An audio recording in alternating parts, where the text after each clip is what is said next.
Then I said, "Balamda diddy boom."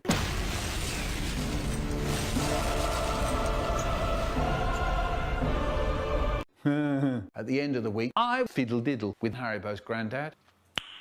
Nice. Diddle for 3 hours. I'm at it, and all the time my brother is slamming Dave. Do you know, at the end of the week, Harrybo's granddad came to school crying, and he just fell over and died. My brother is waiting for me to say something. I'm hoping he'll say something. We're looking at each other. Then I said, "Would you believe it, the little pig?" Standing there all shaky and sorry and shuddery. But my brother, what's he doing? He's smiling all over his big face.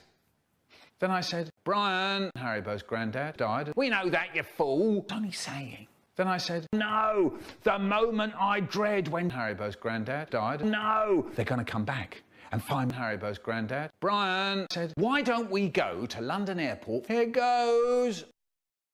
London Airport. So he got the tickets and we got onto the jet. "Yeah," I said, "it'll be great." My brother found out that I wanted a wee and they wouldn't let me. He stops. Suddenly he looks pleased and he settles down with his book and waits. Meanwhile, I've got big bother.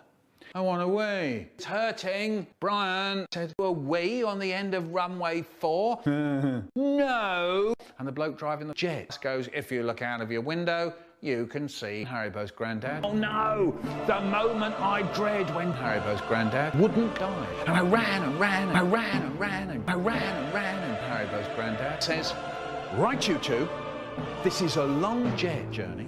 I'm driving and I can't drive." Then I said, "No, you horrible granddad. Would you believe it, the little pig? And the door's jammed. I'll have to break it down. God, when I get inside, oh, he's going to be in for big trouble." And me, I'm standing there all shaky and sorry and shuddery. Then Brian said, "Michael, you listen right here. I'm going to tell you something that'll burn Harrybo's granddad. The Michael Rosen rat'll burn Harrybo's granddad." Then Harrybo's granddad says, "Right, you two, I'm gonna break doors down." Kaboom! There was an awful yelling and crying. There was the noise of chains rattling and someone shouting. Suddenly, Harrybo's granddad came running onto the jet in front of the curtains. All his clothes were torn. There was blood on his face and he screamed, "Right, you two, keel over and die." Then Brian said, "Michael, quick, break it down." Then I said, "Here goes." You may think I'm happy, you may think I'm sad, you may think I'm crazy, you may think I'm mad, but hang on to your seats and listen right here. I'm gonna tell you something that'll burn your ear. Hip hop hat. I'm giving you all the Michael Rosen rap. I was born on the 7th of May. I remember very well that awful day. I was in my mother, and then that really does it. His eyes pop out. He flaps his hands.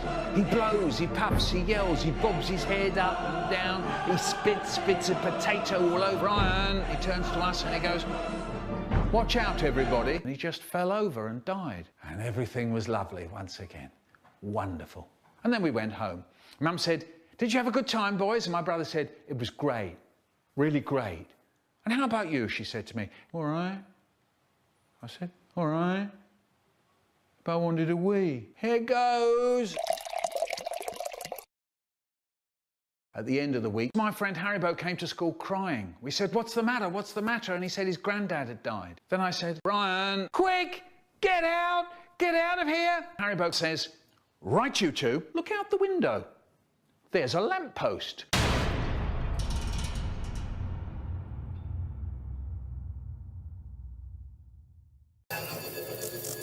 Hello. Here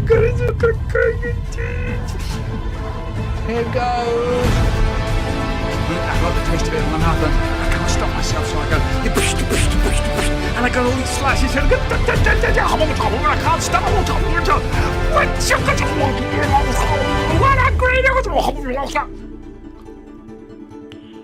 Nice.